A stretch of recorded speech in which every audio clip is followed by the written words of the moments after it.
नमस्कार। आप सुन रहे हैं कहानी गोल्ड। आइए दोस्तों सुनते हैं वंदना शुक्ल जी की लिखी कहानी बंदर। बेतहाशा थके हुए और पस्त उम्मीदों के समेत बाबूजी को मैंने ट्रेन की खिड़की के पास बिठा दिया, रख दिए जाने की तरफ, और वो खिड़की से सर टिकाए टिमटिमाती हुई आंखों से रेलवे स्टेशन के मौजूदा परिदृश्यों में से अतीत के टुकड़े बीन रहे थे। गांव सिमरैया, तालुक मोत, जिला झांसी, उत्तर प्रदेश। यही गांव था हमारा। हमारा नहीं, अम्मा बाबूजी और उनके पुरखों का। सिर्फ पैदा हो जाना अपना होना थोड़े ही होता है। मैं और भैया तो कब के शहर चले गए, गांव छोड़कर। वो छज्जे मढ़ैया, चौबारे बखारी, ठिपुरी कुरला, लिपा हुआ अंगना, दलान, डांगर, और वो अंधेरी पाटौर जिसके नीचे अजवाइन और कंडे के गाढ़े धुएं में हमने आंखें खोली थी। अम्मा के पागे कच्चे दिए का नजरोठा और आंखों में काजल लगाए कच्ची आंखों से पकी हुई दुनिया देखनी शुरू की थी। सिमरैया राजकीय विद्यालय, यही नाम था उस विद्यालय का, जहाँ रोज बाबूजी उंगली पकड़े अपने दोनों बेटों यानी मेरे और भैया के बस्ते कंधे पर लटकाए, जिसकी सिलाई की बखिया में अम्मा ने अपने हाथ से सपने गूंथे थे, नियम से ले जाते थे। बस्ते में 12 खड़ी, सिलेट बत्ती, पोता पानी, चौखाने की अंक गणित और 4 लाइन की अंग्रेजी की कॉपी, रबर पेंसिल वगैरह होते थे। इसके अलावा खाली जगह में होती थी बाबूजी की ढेर सारी कामनाएं, जैसे बेटों की सरकारी बाबू की नौकरी, पक्की छत का घर और साफ सुथरी सड़कों के दृश्य आदि। सिमरिया की पाठशाला के उपस्थिति रजिस्टर में 5वीं आ तक के रिकॉर्ड, हम दोनों भाइयों की उपस्थिति आज भी दर्ज होगी। बाबूजी के कंधे पे चढ़ के कजलिया, तीज, दिवाली, दशहरा का मेला देखने की लड़कपन की याद आज भी बिल्कुल हरी है। साफ सुथरी स्मृति तो बस यहीं तक है। उसके बाद तो कटी फटी टूटी फूटी स्मृतियों में सिर्फ टुकड़े टुकड़े जीते रहे हैं हम। आदमी जीवन पर्यंत कामनाओं की जमीन के अबूझ अंधेरों में एक न एक सपने का बीज सुलाए रखता है। जैसे ही वो अनकुआता है, वो दूसरा बीज रोप देता है। बाबूजी की बुजुर्ग इच्छाओं की जमीन पर सपनों की हरी भरी फसल लहलहा रही थी। अब उसी के बीच उन्होंने 30-35 साल पहले जो बीज रोपा होगा, बच्चों की शहर में सरकारी नौकरी का, उसमें हौसले भर खाद पानी भी दिया होगा। उनके पराक्रम से वो पेड़ अब खूब फल फूल गया था। उसी घने पेड़ की छांव में धूप को पराजित कर बैठते अम्मा बाबू और धूप को चिढ़ा चिढ़ा कर फल तोड़कर खाते। होना तो यही चाहिए था। पुराणों में भी तो लिखा है कि जैसा बोओगे वैसा काटोगे, लेकिन जो होना चाहिए वो होता ही है क्या। भैया हम सबसे ज्यादा महत्वाकांक्षी और चतुर निकले, सो उन्होंने अपने शहरी दोस्त की मदद से जुगाड़ कर कुराकर अम्मा के कुछ चांदी के गहने गिरवी रखवा व बाबूजी से अरहर और मूंग की अगली फसल के नए बीज के लिए बचाए गए पैसे को जल्दी वापस लौटा देने के आश्वासन के साथ लेकर दुबई में एक वेटर की नौकरी प्राप्त कर ली थी। हालांकि बताते वो खुद को सेल्समैन थे। वैसे वेटर बताते तो भी बाबूजी उसे सरकारी नौकरी से बड़ा ओहदा ही मानते। शायद इसलिए भैया के पैसे वापस कर देने की बात भूल जाने को भुला दिया था उन्होंने। भैया 10 सालों से अब वहीं हैं, भाभी और 2 बच्चे भी। बाबूजी इतना जानते थे कि भैया परदेश में है, परदेश जो अपने देश में नहीं है, और उसका दूसरा देश होना ही सुख और संपन्नता की गारंटी। पहले छठे चौमासे भैया की कोई भूली भटकी उड़ती सी खबर आ जाती थी कि हम ठीक हैं, आप लोग भी ठीक होंगे, और बाबूजी बस इतनी खबर से उनका और अपना ठीक होना मान निश्चिंत हो लेते। बाबूजी अम्मा से मैंने कई बार कहा कि गांव में अब 1000 तरह की दिक्कतें हैं। अच्छा अस्पताल नहीं, चौमासे में सूखे और कभी बेमौसम की बरसात से खड़ी फसल बर्बाद हो जाती है। अनाज की पूरी कीमत भी नहीं मिलती। अलावा इसके अब चचेरे फुफेरे भाइयों के भी अपने परिवार हो गए हैं। पुश्तैनी घर भी सिकुड़ रहा होगा। मेरे साथ चलो आराम से, शहर में रहो, पर तैयार ही नहीं हुए जाने को। फिर मैंने ये सोचकर खुद को समझा लिया कि आराम के मायने सबके एक हों जरूरी तो नहीं। जैसे मैं आराम ढूंढता हूँ 10 बाई 15 के उस दूसरी मंजिल पर, टंगे चारों ओर से बंद कमरे में, जहाँ मैं दिन भर का थका हारा आकर निढाल पड़ जाता। शाम को सजी सवरी इंतजार करती रुचि समझती है कि या तो मैं बूढ़ा हो चुका हूँ या फिर मेरा टाका किसी और से भिड़ा हुआ है। भैया का आराम 10वीं 15वीं किसी मंजिल पर स्थित दुबई के किसी होटल से टेरेस पार्क और स्विमिंग पूल देखते हुए हाथ में बियर का ग्लास थामे हुए होता होगा। और बाबूजी के लिए चैन आराम का मतलब था खेत से थके हारे आकर दलान में पड़ी मूंज की खरहरी खटिया पर लेटे हाथ पंखे को झलते हुए ऊँघना, बीच बीच में पंखे की डंडी से पीठ खुजलाना या नंगी पीठ पर मंडराती मक्खियों को बगल में रखे अंगूछे से भगाते हुए अलसाना। गांव में बिजली आने के बाद वो पंखे में नहीं सोते थे, कहते नींद न आवत जा बिजली के पंखा में। अम्मा का तो खैर कभी अपना कोई मन था ही नहीं। उनके लिए तो बाबूजी यानी उनके पति का निर्णय दुनिया का सबसे सही निर्णय होता था। मैंने ग्वालियर से बीए किया था। गांव के सोबरन चाचा भोपाल में किसी एमएलए के ड्राइवर थे। उनसे कहकर उन्होंने मेरी नौकरी भोपाल के राज्य विपणन संघ में एक असिस्टेंट क्लर्क की लगवा दी थी और बाबूजी की जन्म जन्मांतर की ख्वाहिश जैसे पूरी हो गई थी। बाबूजी के लिए सरकारी नौकरी का मतलब था शांति, संपन्नता और जीवन भर का सुकून, और शहर का मतलब सभ्यता। हम जितने शहरी होते गए बाबूजी खुद को उतना सभ्य समझते गए। ये एक अजीब सत्य है कि बाबूजी खुद गांव में पैदा हुए, यहीं भरे पूरे परिवार के बीच खेले कूदे, सुख दुख बांटे, यही कर्म क्षेत्र रहा। बावजूद इसके उन्होंने अपने दोनों बच्चों को शहर में नौकरी करने रहने का सपना देखा, पर खुद शहर जाने से बचते रहे। वो क्या भविष्य दृष्टा थे बाबूजी? क्या कोई भय था उन्हें शहरी संस्कृति का, जैसे किसी अदेखे प्रेत से होता है? पता नहीं। कल रात भर बाबूजी सोए नहीं, बेचैनी से करवटें बदलते रहे।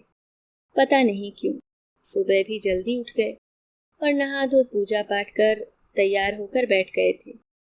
दलान में उदास और खामोश से अपना लोहे का छोटा बक्सा उन्होंने अपने बगल में ही रख लिया और आंगन में लगे पेड़ पौधों की तरफ देखते रहे ध्यान से, गोया उनसे क्षमा मांगते हुए विदाई ले रहे। उन्होंने खाना भी मुश्किल से खाया। नाए दुल्हन देरी हो जाएगी, रेलगाड़ी छूट जाएगी, उन्होंने खाना परोस कर लाई भाभी से कहा। अरे रेलगाड़ी आने में अभी 3 घंटे हैं, खा लीजिए खाना आराम से, घर तो बहुत दूर है, कल पहुंचेंगे सवेरे। मैंने कहा तब उन्होंने 2 रोटी खाई। ट्रेन यहीं से चलती थी, सो आधा घंटा पहले से ही खड़ी थी झांसी जंक्शन पर। मतलब खड़ी तो और भी पहले से होगी, पर मैं बाबूजी को लेकर आधा घंटा पहले स्टेशन पर आ गया था। गांव से 7-8 किलोमीटर तक उत्तर प्रदेश राज्य परिवहन की बस में बैठकर यहाँ तक पहुँचे थे। इस गांव के रहवासियों के लिए झांसी तक आने की यही एक सुविधाजनक व्यवस्था थी। प्लेटफॉर्म नंबर 2 पर मालवा एक्सप्रेस सवारियों की प्रतीक्षा करती हुई मिली। कूली जो हमारा सामान उठाए था हमारे आगे लंबे लंबे कदमों से, और मैं पिताजी का हाथ पकड़े उनके पीछे भागा सा आ रहा था। पिताजी घिसटते हुए मेरे साथ हाफते से चल रहे थे, बिल्कुल वैसे जैसे आज से करीब 25 साल पहले रमेश मामा के ब्याह पर सपरिवार विदिशा जाते वक्त पिताजी इसी रेलवे स्टेशन से मुझे ऐसे ही घसीटते हुए ले जा रहे थे। तब ट्रेन छूटते छूटते बची थी। फर्क सिर्फ इतना था कि मैं रोता हुआ घसीटा जा रहा था और पिताजी हाफते हुए। क्या पता अंदर रो भी रहे। स्टेशन बूढ़ा था, पिताजी भी। इतिहास का पन्ना पलटिए, कम से कम एक पैरा इस जगह का अवश्य दर्ज होगा, क्योंकि यहाँ अंग्रेज पुलिस छावनियां थी। S2 डिब्बा काफी दूर था। वैसे तो जब जब गांव आया हूँ अक्सर इसी ट्रेन में यात्रा की है, पर यह पहली बार था जब मुझे ये डिब्बा दूर लग रहा था। बाबूजी की सांस उखड़ने सी लगी थी। उन्हें सांस की शिकायत है, तभी तो ले जा रहा हूँ उन्हें। शहर के किसी अच्छे डॉक्टर को दिखा दूंगा तो कम से कम दवा तो शुरू हो जाएगी। नहीं तो वहां गांव में खरहरी खटिया पर पड़े पड़े खांसते हाफते रहते हैं। वैसे तो ऑफिस का शर्मा बता रहा था कि उसके पिताजी को भी था सांस का रोग और उसी में चले गए। ये रोग ऐसा है जो सांस के साथ ही जाता है, ये भी शर्मा ने ही बताया था। पर बड़ी बड़ी बीमारियों में भी आदमी हाथ पर हाथ रखकर तो नहीं ना बैठ सकता। नेचुरोपैथी, होम्योपैथी, एलोपैथी, आयुर्वेदिक या कीमोथेरेपी तक कोई थेरेपी तो करानी ही होती है, भले ही अपने और रोगी के संतोष के लिए। ऊंचे पूरे आकर्षक, सकारात्मक सोच और सबको जोड़कर चलने वाले बाबूजी एक विशाल वटवृक्ष रहे, जिसकी छांव में पांडे खानदान का हर सदस्य ठंडक भरी राहत पाता था। वो चौपाल में बैठते हुक्का गुड़गुड़ाते हुए गर्व से कहते, जितना मांगा था उससे ज्यादा ही दिया राम जी महाराज। सीधे साधे ताऊ जी और परिवार के 15 से ज्यादा लोगों एक साथ मिलजुल के संयुक्त परिवार में रहना बाबूजी के जीवन के कुछ स्थायी सुकून और गर्वों में से एक। बिल्कुल वैसे जैसे उनके दोनों बेटों का गांव से बाहर सरकारी नौकरी करना। अभी जब ताऊ जी के बड़े बेटे राकेश भाई साहब जोशी गांव में खेती बाड़ी करते हैं और बाबूजी उन्हीं के परिवार के साथ रहते थे, ने दद्दा बीमार है का तार देकर मुझे गांव बुलवाया और मैंने बाबूजी को शहर ले जाने का निश्चय किया। तो पता नहीं क्यों उस संयुक्त परिवार के हर वयस्क के चेहरे पर एक सुकून और बलाकटी का भाव दिखा मुझे। पहली बार ये एहसास हुआ कि जिस संयुक्त परिवार के लिए बाबूजी उम्र भर ढाल बने रहे, ताऊ जी अपने परिवार की हर समस्या का अपनी समझ भर उन्होंने सामर्थ्य सुलझाया, उनकी खुशियों में सबसे आगे रहे। अब अपने बेटों के बाहर नौकरी करने और अम्मा के गुजर जाने के बाद कितने असहाय हो गए थे। ताऊ जी को गुजरे तो अरसा हो गया। गांव से चलने के पहले खूंटी पर टंगे अपने 2 जोड़ी जर्जर धोती कुर्ते को उतारकर जब बाबूजी सूखे लकड़ी जैसे कांपते हाथों से लोहे के बक्से में रख रहे थे ना, जाने क्यों लगा जैसे ये कपड़े नहीं रिश्ते थे जो उतार कर बाबूजी लिए जा रहे हैं अपने साथ। सांवले गाढ़े रंग पर छत्ते से बिखरे सफेद सन जैसे बाल, सूखा हुआ चेहरा, धसी हुई आंखें, छोटी छोटी दाढ़ी, चेहरे पर अराजकता की नाई बेतरतीब बिखरी हुई, दुबले पतले कुछ झुके, मुंह जमीन पे गड़ाए चलने वाले बाबूजी। 2 ही साल में, यानी जब से अम्मा सिधारी हैं, चेहरा इतना झुरिया गया है कि नाक नक्शा साफ साफ दिखता ही नहीं है। ठोकरे खाते रहते, पर कितनी बार कहा कि दिखाई कम देता है, चश्मा लगा लो, पर नहीं। वो भी गुस्सा हो जाते तो कहते, अरे बुढ़ापा तो भगवान की दी चीज है, काहे को वाकी करने में एड लगानो। मैं मन ही मन हंसता, मेरे भोले बाबूजी, अभी तो तुम्हें पता नहीं है कि शहर के लोग जवानी को रोके रखने के लिए क्या क्या स्वांग रचते हैं। रेलवे पुल से उतरते हुए उनकी खांसी फिर से शुरू हो गई थी। हालांकि दबाव हल्का था। खांसी थोड़ी शांत हुई तो हाफते हाफते आंखें कुछ बाहर सी आ गई थीं, लाल और पनीली भी। वो मेरा हाथ पकड़े बच्चों की तरह खिसटते चले आ रहे थे मेरे पीछे पीछे। उन्होंने बंदर टोपी पहन रखी थी, उनकी सूती मैली धोती अस्त व्यस्त हो उनके फूले और झुके हुए घुटनों के ऊपर तक सिमट आई थी। जूते पैरों की चाल के साथ चर चर बोल रहे थे। यदि कूली का झमेला नहीं होता तो मैं किसी बेंच पर कुछ समय के लिए उन्हें जरूर बिठा देता। S2 के दरवाजे पर भी अन्य डिब्बों की तरह भीड़ जमी हुई थी। हालांकि ट्रेन के डिपार्चर टाइम के अनुसार अभी पूरा आधा घंटा बाकी था। ये एक रिजर्व कंपार्टमेंट था। यात्रीगण चाहते तो लाइन बनाकर आसानी से चढ़ सकते थे। बॉस बता रहे थे कि जब पिछले साल वो छुट्टियां बिताने सिंगापुर गए थे तो वहां मेट्रो में हर 8 सीट्स में से 2 कोने वाली सीट के ऊपर रिजर्व फॉर प्रेग्नेंट लेडीज एवं सीनियर सिटीजन्स लिखा रहता है। कितनी ही भीड़ हो, पर मजाल है जो उन सीटों पर कोई अन्य बैठ जाए। भारतीय संस्कृति के ढोल पीटने वालों को आदर्शों की खिड़की से संस्कारों के इस रूप को भी झांक कर देखना चाहिए, मैंने खींचते हुए सोचा। मैं पिताजी का हाथ पकड़े भीड़ के पीछे खड़ा हो गया था। वो घबराए हुए, बुझी हुई सी आंखों से ट्रेन के दरवाजे की ओर देख रहे, बिल्कुल बच्चे की तरह। कूली बेचैन सा ट्रेन के भीतर घुसने की जुगत सोच रहा था। वो बार बार कभी खिड़की के पास आ जाता, कभी मक्खियों की तरह जूड़ी बहराती भीड़ को धक्याते हुए ट्रेन के भीतर घुसने की कोशिश करता, और लोग उसे उलाहना देते, बड़बड़ाते और फैलकर खड़े हो जाते। खैर, अब S2 के सीट नंबर 52 और 53 के पास खड़े थे। कूली करने का यह भी तो एक फायदा है कि आंखें गड़ा गड़ा कर नंबर देखने नहीं पड़ते। कूली ने सही 52-53 नंबर की सीट के नीचे मेरा बैग और पिताजी का लोहे का बक्सा घुसा दिया था। पीतल की डोलची जिसमें घर के कुएं का पानी था, खिड़की के ऊपर बने हुक में टांग दी थी। बाबूजी प्लास्टिक की बोतलों का पानी, बल्कि बाहर का कुछ खाते पीते तक नहीं। बाबूजी की हाफ कुछ शांत हुई थी और वो खिड़की से बाहर देख रहे थे। पानी दूं? मैंने पिताजी से पूछा। उन्होंने हाथ के इशारे से नहीं कहा और खिड़की के बाहर देखते रहे। सवारियां उसी बहराहट के साथ बेचैन सी अपनी अपनी सीट नंबर देख रही। हमारे सामने वाली सीट पर एक संभ्रांत परिवार के 3 सदस्य बैठ गए थे। पति पत्नी और 7-8 साल का बेटा, जिसने आते ही खिड़की के पास वाली सीट पर कब्जा जमा लिया और ऐसे उछल उछल कर खुश हो रहा था जैसे जिंदगी की सबसे बड़ी चाहत पूरी हुई हो।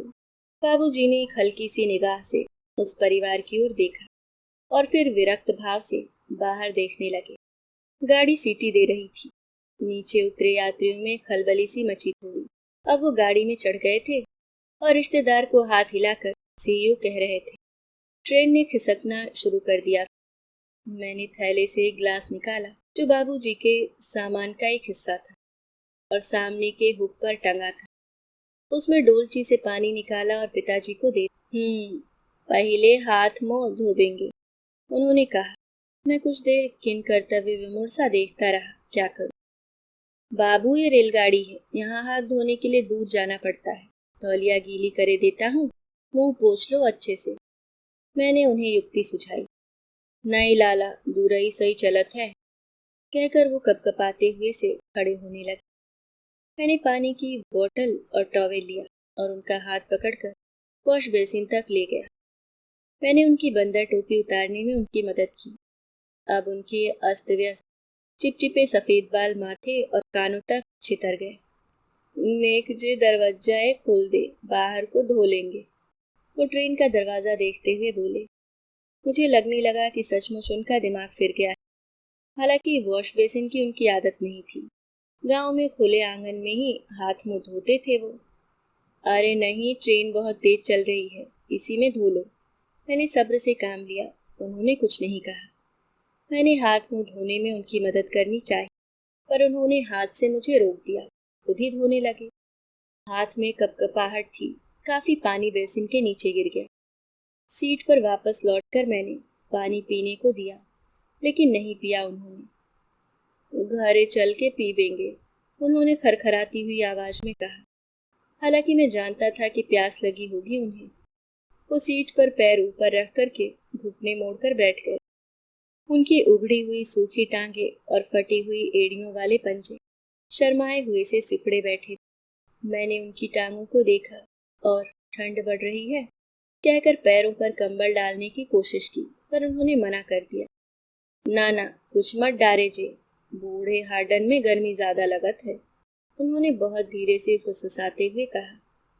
बाबूजी के ठीक सामने की सीट पर बैठा बच्चा फ्रूटे की पाइप मुंह में लगाए कानों में ईयरफोन के तार से बाबूजी को आश्चर्य से देख रहा था, जैसे वो कोई आदि मानव देख रहा हो। भाभी ने खाना रखा है, खाओगे? मैंने बाबूजी से कहा। ना ना, तुम खा लो, कहकर उन्होंने फिर आंखें मींच ली। मैंने भी नहीं खाया खाना। बाहर अंधेरे घिरने लगे थे। ट्रेन में अलबत्ता बल्ब की मरियल सी पीली रोशनी फैल रही थी। मैंने एक चादर और हवा भरने वाला तकिया हवा भरकर उन्हें दिया और कहा, अब रात हो गई है बाबू, सो जाओ आराम से यहाँ बर्थ पर। मैंने लोअर बर्थ की ओर देखते हुए कहा।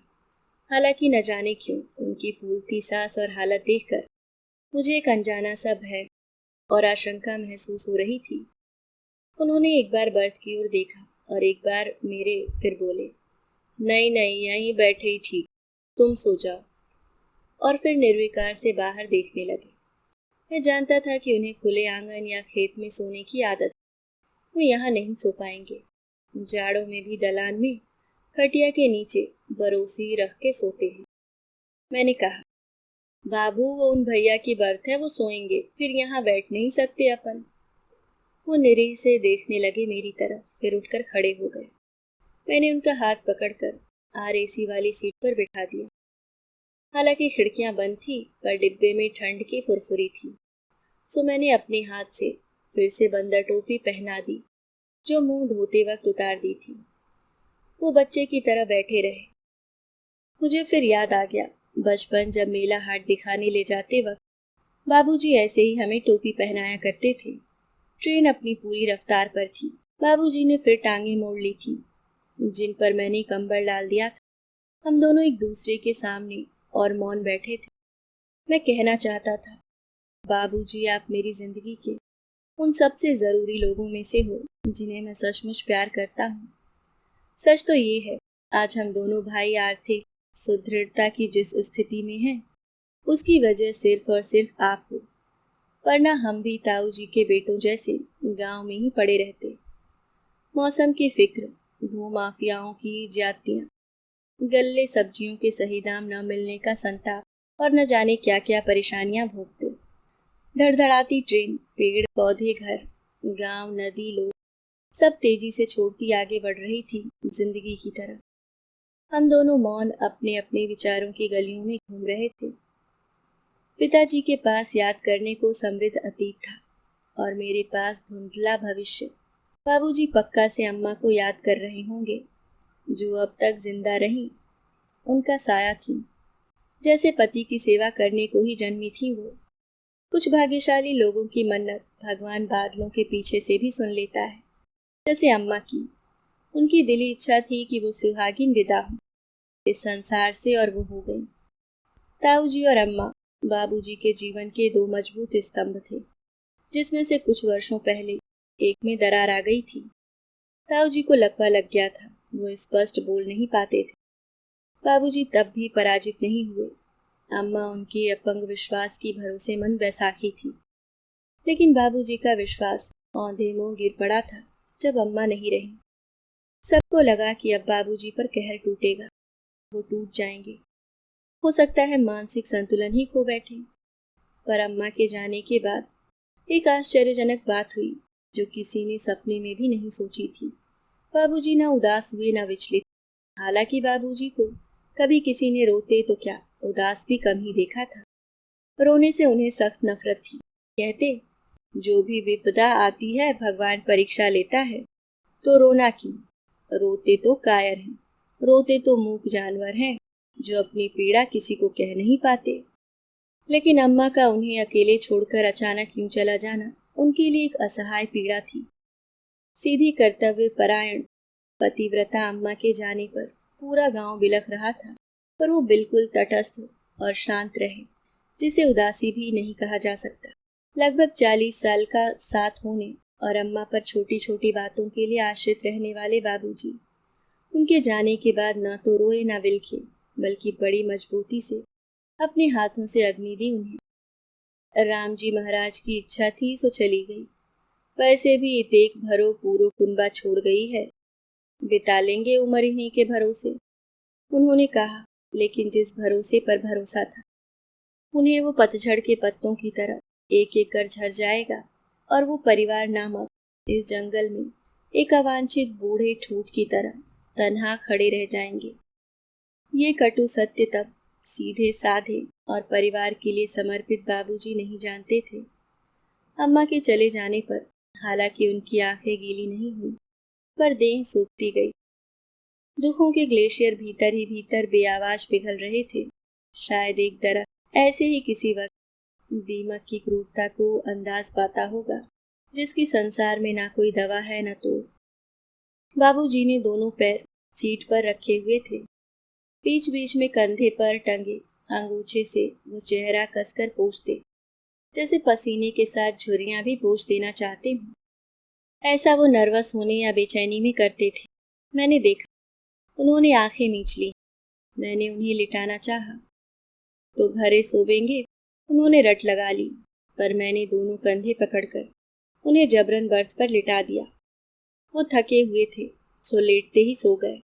मैंने उन्हें कंबल उढ़ाया और मैं निश्चिंत हो अपनी बर्थ पर जाकर लेट गया।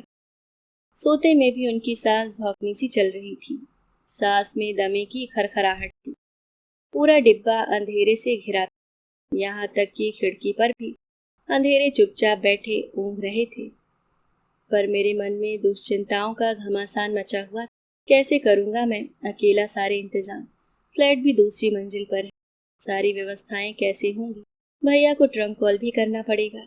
इतने भरे पूरे शहर में कितना अकेला हूं मैं। किसी की अंतिम यात्रा के इंतजाम मुझे पता भी नहीं कैसे किए जाते हैं।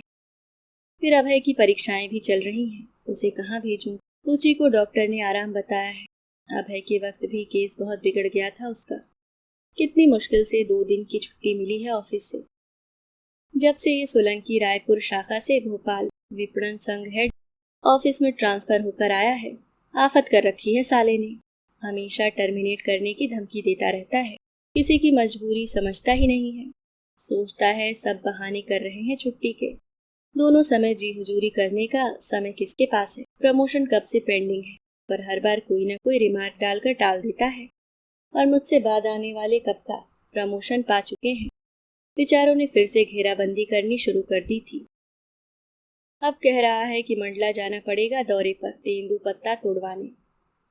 सरल है क्या वो उबाऊ और तकलीफदेह प्रक्रिया? वन विभाग की अनुमति प्राप्त करना, फिर मंडला के आसपास के गांव में कोटवार से नो ऑब्जेक्शन का प्रमाण पत्र लेना, सरपंच को सेट कर मजदूरों की व्यवस्था, और फिर जीप में घूम घूम कर साइट पर भरी दोपहरी और रात देर तक मजदूरों से तेंदू पत्ता तुड़वाना, उन्हें लोड कराना। बारिश में सड़ जाए तो कारण बताओ नोटिस। सारी मेहनत की। पिछली बार झाड़े भी आया था साथ में, तो सरपंच जी ने महुआ और औरत का इंतजाम भी डाक बंगले में ही कर दिया था। साला पिए पड़ा रहता था औरत के साथ, और मैं ड्राइवर को लिए अकेला जीप लिए धूप में सिर पर गमछा बांधे गांव गांव घूमता फिरता। यूनियन का नेता था तो कुछ कहना आफत मोल लेना ही था। मोटे मोटे मच्छर। छोटे गांव में नहाने को नदी के नाम पर गंदे नाले। क्या बाबूजी ने अपने दोनों बेटों की सरकारी नौकरी का सपना देखते वक्त ये सोचा होगा? डॉक्टरों ने बीच में बाबूजी को टीबी का अंदेशा भी जताया। मुश्किल से हुक्का और बीड़ी छुड़वाया था उनका। छुड़वाया क्या, जब जान पर बनाई और बलगम के साथ खून के थक्के भी आने लगे तो उन्हें छोड़ना ही पड़ा। पर मैं जिस सरकारी विभाग में पदस्थ हूँ, वो विभाग बीड़ी बनाता है। ये एक रेखांकित करने वाली विडंबना है। बीच में मेरी निगाह पिताजी पर पड़ी। वो लेटे हुए कुछ सोच रहे थे। दोनों पैर छाती तक सिकोड़े, कोहनी गर्दन के नीचे रखे करवट लिए हुए। उनका जर्जर शरीर पत्ते की तरह कांप या उछल रहा था गाड़ी की गति के साथ। दिवाली पर हर साल गांव में रामलीला होती थी। मुझे याद है, एक बार हनुमान जी की पूंछ, गदा और मुखौटा देखकर मैं मचल उठा था। मुझे और देखना है लाल मुंह का बानर। मैं जिद कर बैठा और रोने लगा। हम बच्चों को तो क्या, किसी को भी रोते हुए देख ही नहीं सकते थे। वो रामलीला खत्म होने पर बाबूजी मुझे मंच के पीछे ले गए और हनुमान बने किरदार से, एक बार भैया जा मोड़ाए उड़ के दिखा दे, जैसे वे नाटक में कर रहे हो। वो बहुत विनम्रता से बोले। कलाकार ने एक बार वैसी ही एक्टिंग करके बता दी और मैं खुश हो गया। मुझसे ज्यादा बाबूजी। दशहरे का रावण मुझे कंधे पर बिठाकर दिखाते। क्या ये वही कंधे हैं जो अब खुद का बोझ भी नहीं संभाल पाते? आश्चर्य होता है सच। बलिष्ठ और हष्टपुष्ट काया बुढ़ापा जीवन का सबसे क्रूर हिस्सा होता है। न आदमी को मोहलत देता है, न दया करता। स्मृति मृत्यु से भी ज्यादा निर्दय, जो अतीत के सुंदर पल दिखा दिखा कर हलकान किए रहती है। जिसका कोई बटन भी नहीं होता कि खट से बंद कर दिया और फट से निजात मिल गई। शायद इस समय बाबूजी किसी स्मृति की चपेट में ही है कि स्मृति की सड़क तो मुझसे भी ज्यादा लंबी है। माँ के साथ की, उनके अपने लड़कपन की। खेती किसानी की, नाते रिश्तेदार, फसल और मौसम, न जाने क्या क्या और कैसी कैसी। धन में भले ही ऊंच नीच हो, पर स्मृतियों में तो हर आदमी धनवान होता है। शहरों से उन्हें हमेशा एक खौफ सा रहा। शहर चलने की कहो तो कहते, पुरखे झई रहे, हम यहीं पैदा हुए, तो अंत बखत में कहाँ जाएंगे विदेश। वो शहर को विदेश कहते थे। फिर वो बड़े सांस्कारिक गर्व और गूढ़ता से समझाते, आधा हिंदुस्तान गांव में बसता है, जानते हो। किस जमाने में रह रहे थे बाबूजी, न जाने किस मिट्टी की बनी है ये पीढ़ी। संदेह और नकारात्मकता से कोसों दूर। गांव में ट्रैक्टर चलने लगा तो फसलों की बेहतर उगार के लिए तरह तरह के उत्कृष्ट बीज और दवाइयां आने लगी। देश प्रगति कर रहा है, बैंक कर्ज देने लगे तो सरकार को फिक्र है उनकी। गांव बिजली पानी के बिना हलकान है, स्कूल अस्पताल नहीं है। आदमी शहर जाते जाते दम तोड़ देता है। गंदगी के अंबार है। नई पीढ़ी शहरों में पलायन कर रही है तो पाप भोग रही है दुनिया। काश ये लोग अपनी सांसारिक ईमानदारी और पारंपरिक मासूमियत का आंचल छोड़ समय की रफ्तार और युग की बेरहमी समझ पाते, पर नहीं। ये गलत होता, क्योंकि उन जैसे चंद अजूबों के कारण ही तो ये पृथ्वी सांसें ले रही है। सुबह घर पहुंचे तब 8 बज रहे थे। विदिशा पर गाड़ी काफी देर खड़ी रही थी, सो लेट थी। उस दिन तो कुछ खास नहीं हुआ। वह थके हारे थे। हाथ मुंह धोकर हल्का सा भोजन कर उन्होंने आराम किया। लेकिन दूसरे दिन जब सुबह मैं उनके कमरे में पहुंचा तो वे कमरे में नहीं थे। मुझे लगा फ्रेश होने गए होंगे, पर बाथरूम खाली था। मुझे चिंता हुई, इतनी सुबह कहाँ चले गए। जब मैंने बालकनी का पर्दा हटाया तो वहाँ नंगे बदन सूर्य को जल चढ़ा रहे थे। मैं हतप्रभ रह गया। अरे ये क्या कर रहे हैं आप ठंड में, मैंने कुछ जोर से कहा। नीचे मकान मालिक का घर है, उनके घर में पानी गिर रहा है। मैं खड़ूस मकान मालिक के स्वभाव से डरा हुआ। तो फिर जल कहाँ चढ़ावेंगे, उन्होंने भोलेपन से पूछा। अरे मंदिर है ना, घर में पूजा कर लिया करिए, जल चढ़ाकर क्या करना है। वो कुछ नहीं बोले, नीचे गर्दन करके कमरे के भीतर चले आए। 2-4 दिन में वो मोहल्ले के मंदिर जाने लगे। वहीं कुछ देर बैठते, 1-2 और बुजुर्ग आ जाते तो बातचीत करते, लेकिन वो मंदिर तक नंगे पैर जाते। कहते, ठाकुर जी के दरबार में पनहिया पहनकर थोड़े ही जाते हैं। रुचि ने बताया कि कल मकान मालिक की बीवी कह रही थी कि ससुर को एक चप्पल ला दो, सुबह नंगे पैर जाते हैं। उसने ये भी बताया कि कल बाबूजी से कपड़े धोने को मांगे तो उन्होंने मना कर दिया। नहीं, खुद ही धोबेंगे कपड़ा, आपने देखे हैं उनके कपड़े कितने मैले रहते हैं। मुझे तो सच्ची बहुत शर्म आती। वो रुआसी सी होकर बोली। रुचि ने चाय दी तो उन्होंने मना कर दिया। नहीं, चाय ना पी बेदुल्हन, तो दूध ले लीजिए, रुचि ने कहा। दे दो, वो बोले, पर गैया काहे दियो, हम भैंसिया का दूध नहीं पीते, बादी करता है। पर यहाँ गाय का दूध कहाँ मिलेगा, मैंने खींच कर कहा। यहाँ तो पैकेट का दूध मिलता है। वो फिर चुप हो गए। जो उनका निरीह हो जाना। वो घर में बेचैन से रहते, खिड़की में से बाहर झांकते रहते, जैसे बाहर से हवा खींच रहे हों सांस के साथ। मैंने उन्हें सख्त हिदायत दी थी, नंगे पांव मंदिर न जाने की। ये सिमरिया गांव नहीं, राजधानी है, यहाँ ये सब नहीं चलता। मैं गुस्सा हुआ। अब बाबूजी ने टहलने जाना ही कम कर दिया। क्या करूं बाबूजी, मैं भीतर ही भीतर रोता। जानता हूँ आपने हमारी आधी रात की जिद हर कीमत पर पूरी की, मानने लायक भी ना मानने लायक, पर हम नहीं कर सकते, क्योंकि हम आपके मुताबिक एक सभ्य समाज में रह रहे हैं। मुझे माफ करना बाबू। गांव में वो भोजन आंगन में मूंज की खटिया पर बैठकर करते, पर यहाँ मूंज की खाट नहीं थी। यहाँ वो खाना जमीन पर ही खाते। जमीन पर बैठने में उन्हें तकलीफ होती थी। अब जब भोजन करके उठते तो हेराम करके कराहते। उनसे कहा कि डाइनिंग टेबल पर बैठकर खा लिया करो, तो उन्होंने साफ इनकार कर दिया। अब हम सब लोग टेबल पर खाना खाते और बाबू नीचे। पर अब ये अजीब लगना भी अजीब नहीं लगता। आम सी बात हो गई थी, जैसे उनका कंघी न करना, धोती कुर्ता अपने हाथों से धोना, पर साबुन के बिना। साबुन लाकर दिया तो बोले, नहीं तुम नहीं जानते, इसमें चर्बी होती है। यहाँ 10 दिन में ही उनकी तबीयत काफी ठीक हो गई। खांसी के दौरे भी अब कम पड़ते थे। डॉक्टर ने कुछ दवाइयाँ और एहतियात बताए थे। हालांकि सुबह की सैर से आने के बाद उनकी सांसों की लय सम तक आने में काफी समय लगता था। तुम्हारा घर बहुत ऊंचा पड़ जाता है, वो थके हुए स्वर में कहते। तुम्हारा घर सुनकर मुझे कुछ अजीब सा लगता। अब बाबूजी का घर है कहाँ? यदि ये मेरा घर है, मैं सोचता। अब उनकी व्यवस्थाएं जमने लगी थी। रोज रुचि बाबूजी को नहाने के लिए 9-10 बजे तक पानी गर्म करके दे देती। उनकी समचेतना कुछ भ्रमित हो रही थी। कभी कभी वो भूल जाते कि वो गांव में नहीं शहर में है। आगरे वारी नेक पानी चूल्हे पे चढ़ा दे नहावेंगे, वो गांव की भाभी को टेरते। जनवरी का महीना, कड़कड़ाती ठंड। सुबह 5:30 बजे का टाइम था। रविवार का दिन यानी छुट्टी। गहरी नींद में थे हम सब कि लैंडलाइन की घंटी घनघना। मैंने रुचि से देखने को बोला और करवट बदलकर फिर सोने की कोशिश करने लगा। हेलो, रुचि ने उम्मीदी सी कहा। कौन? रुचि बोल रही है। सामने वाली मिसेज आहूजा थी। हाँ भाभी बोल रही हूँ। इस वक्त कैसे फोन किया? सब ठीक तो है ना? रुचि ने चिंता से कहा। अरे आपको ही बताना था, आपके फादर इन लॉ टेरेस पर नहा रहे हैं इतनी ठंड में। रात में कपड़े उठाना भूल गई। अभी टेरेस पर लेने गई तो देखा कुछ दिन पहले बीमार थे। वो हम लोग देखने भी आए थे ना उन्हें। उनसे मना करो यार, वो बीमार पड़ जाएंगे। ध्यान रखना चाहिए तुम लोगों को उनका। माना कि बूढ़े लोग थोड़े जिद्दी होते। रुचि ने रिसीवर पटका दौड़कर टेरेस पर गई। तब बाबूजी कमर में गीली धोती लपेटे, नंगे और गीले बदन कांपते हुए हाथ जोड़कर सूर्य को नमस्कार कर रहे।